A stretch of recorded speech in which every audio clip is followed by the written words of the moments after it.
মৈনাক চলে এলাম নতুন একটা ভিডিওতে। আজকে এই ভিডিওতে এবছর দুর্গাপুজোতে মুক্তি পাওয়া 4টে সিনেমা রঘু ডাকাত, রক্তবীজ 2, যতকাণ্ড কলকাতাতে এবং দেবী চৌধুরানী, এই 4টে সিনেমা তৃতীয় সপ্তাহে থার্ড উইকের প্লেক্স কালেকশন নিয়ে আজকের এই ভিডিওতে কথা বলবো। প্রথমেই আবারও সতর্কীকরণ করছি, এটা শুধুমাত্র national plex collection, PVR, INOX, Cinepolis, এর মধ্যে single screen local multiplex included নেই। এটা শুধুমাত্র পিভিআর, আইনক্স, সিনেপলিস থেকে প্রতিটা সিনেমা কত কালেকশন করলো সেটা নিয়ে কথা বলবো। তো একটা কথা বলতেই হবে, দুর্গাপুজোর সিনেমাগুলো এবার রান শেষ করতে চলেছে। দুর্গাপুজোর সিনেমাগুলো হয়তো আর বেশি দিন রান নেবে না।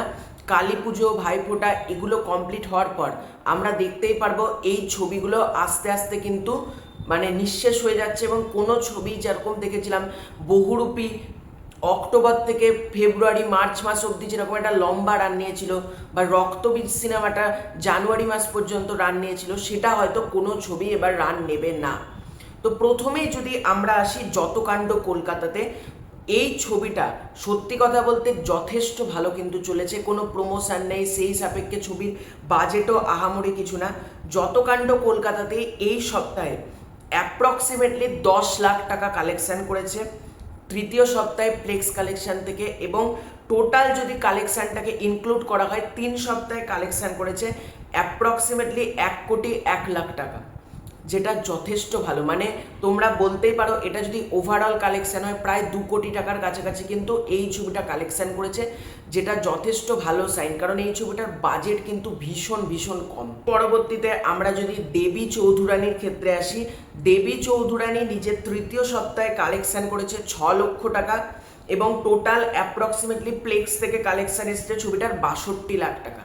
এবার তোমরা যদি বলো এটা ভালো সাইন না খারাপ সাইন, দেখো ছবিটার যা বাজেট দেবী চৌধুরানী, সেই সাপেক্ষে তো কালেকশান খুবই কম, কিন্তু আমাদেরকে এটাও বুঝতে হবে ছবিটা ঠিক মতন শো পেলো না।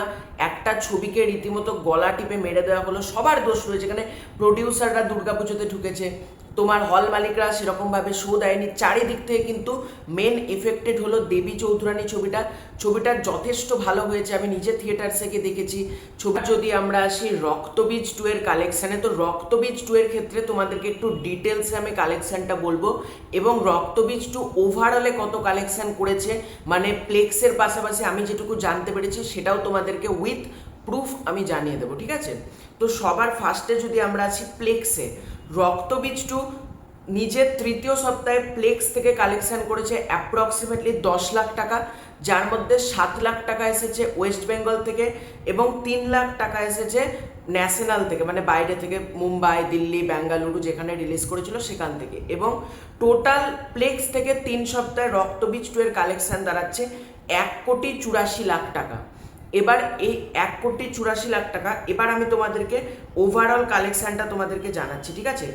রক্তবীজ 2 একটা ডেলি ট্রিবিউন বলে একটা বড় নিউজ পোর্টাল আছে, তাদের তরফ থেকে জানানো হয়েছিল, এবং উইকিপিডিয়াতেও সেইটা অ্যাডজাস্ট করা আছে। সেটা হচ্ছে রক্তবীজ 2 বেশ কিছুদিন আগে আমি জানতে পেরেছিলাম, তাই আমরা আজকে তোমাদেরকে জানিয়ে দিই। সেটা হচ্ছে 7,26,00,000 টাকা রক্তবীজ 2 কালেকশান করেছিল, ঠিক আছে? এবং এই কালেকশানটাকে টোটালকে ইনক্লুড করলে কালেকশান রক্তবীজ 2 এর দাঁড়াচ্ছে 7.5 কোটি টাকা প্লাস, ঠিক আছে? তোমাদেরকে 7,26,00,000, এবং এর সাথে তোমরা যদি 10 লাখ টাকা যোগ করো, তারপর সাথে 2, বুঝতেই পারবে তোমরা 7,26,00,000 সাথে 20 লাখ যদি তোমরা যোগ করো, তাহলেই তোমরা আরামসে বুঝে যাবে 7.5 কোটি টাকা প্লাস কিন্তু এই ছবিটার রান নিয়েছে। এবং তোমরা যদি বলো ছবিটা কেমনই হলো, দেখো ছবিটা তো বহুরূপী লেভেলের গেল না রক্তবীজ 2, এটা জানাই কথা, কিন্তু মেকার্সরা ছবিটাকে সুপারহিট ঘোষণা করে দিয়েছে, এবং আমার মতে একেবারে ঠিক ডিসিশন। দেখো অনেক ছবি বাজেট রিকভারি না করতে পেরে সুপারহিট ঘোষণা করে দেয়, আর রক্তবীজ 2 এর বাজেট তো 5 কোটি টাকা, আর তারা 7.5 কোটি টাকাতে যখন গিয়েছে কালেকশন, অবশ্যই আমার মতে সুপারহিট ঘোষণা করে দেওয়া কিন্তু উচিত, এবং মেকার্সরা সুপারহিট ঘোষণা করে দিয়েছে। আমি তো তাতে ঠিকঠাকই লেগেছে, এটা একেবারে সঠিক ডিসিশন। এবং 7.5 কোটি টাকা ওভারঅলে রক্তবীজ 2 এর কিন্তু বক্স অফিস কালেকশন। এবার যদি আমরা আসি রঘু ডাকাতের ক্ষেত্রে, রঘু ডাকাতও কালেকশানের ড্রপ নেমেছে, রক্তবীজ 2 এর যেরকম ড্রপ নেমেছে রঘু ডাকাতেরও কিন্তু ড্রপ নেমেছে। রঘু ডাকাত মাত্র 2 লক্ষ টাকার এগিয়ে আছে যতকাণ্ড কলকাতাতে এই ছবির থেকে। থার্ড উইকে অ্যাপ্রক্সিমেটলি রঘু ডাকাত কালেকশন করেছে 12 লাখ টাকা এবং টোটাল কালেকশন হচ্ছে 2,14,00,000 টাকা। মানে তোমরা যদি দেখো যতকাণ্ড কলকাতাতে এই ছবিটাও 10 লাখ, রক্তবীজ 10 লাখ, তোমার রঘু ডাকাত 12 লাখ। মানে গ্যাপটা বুঝতে পারছো? এখানে আমাদের উচিত ছিল রঘু ডাকাত বা রক্তবীজ 2 এই দুটো ছবিকে আরো ম্যাসিভ কালেকশন করা। মানে রক্তবীজ 2 তো থার্ড উইকে কালেকশন করলো 50 লাখ, 56 লাখ, 60 লাখ এরকম দরকার ছিল। রঘু ডাকাত 90 লাখ, 91 লাখ এই রেঞ্জে দরকার ছিল, কিন্তু সেইটা তো হলো না। মানে কোনো ছবি এবার দুর্গাপুজোতে কিন্তু ম্যাসিভ কালেকশন করতে পারলো না। রঘু ডাকাত মহেন্দ্র সোনি জানিয়েছে 10 কোটি টাকা প্লাস বক্স অফিস, আমি ধরছি 11 কোটি টাকা এখন পর্যন্ত মিলিয়ে 11 কোটি টাকা রঘু ডাকাত। রক্তবীজ 2 7.5 কোটি, দেবী চৌধুরানীর 2-3 কোটি টাকা মতন হবে, আর যতকাণ্ড কলকাতাতেও তাই। মানে একটা যে ম্যাসিভ কালেকশন করা এবছর দুর্গাপুজোর কোনো ছবি কিন্তু করতে পারলো না। এবার দেখা যাক কোন প্রোডাকশন হাউস বেশি দিন হোল্ড করতে পারে। কারণ আমাদের একটা জিনিস দেখি, ধরো নতুন প্রোডাকশন হাউস থেকে ভালো ছবি তৈরি হলো, সেটা কিন্তু হোল্ড নিতে পারবে না যদি অন্য প্রোডাকশন হাউসের চাপ এখানে থাকে। কারণ ম্যাডক ফিল্মস নিয়ে আসছে তোমার থামা, ওইদিকে এসভিএফ আর উইন্ডোজ, এই দুটো তো একটা বড় প্রোডাকশন হাউস, তারাও কিন্তু যতটা পারবে শো কিন্তু হোল্ড করে রাখবে। কারণ আমরা যদি দেখি 2023 সালে যখন টাইগার 3 আসে, তোমার দশম অবতার এবং রক্তবীজ 2, রক্তবীজের ফার্স্ট পার্ট, এই দুটো ছবি কিন্তু শো হোল্ড করে রেখেছিলাম। বহুরূপীও কিন্তু শো হোল্ড করে রেখেছিল।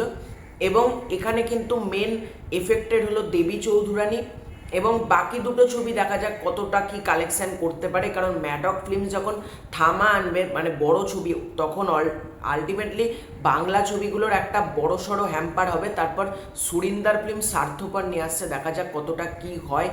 আলটিমেটলি শেষ পর্যন্ত বাংলা ছবির রান কোথায় গিয়ে শেষ হয়।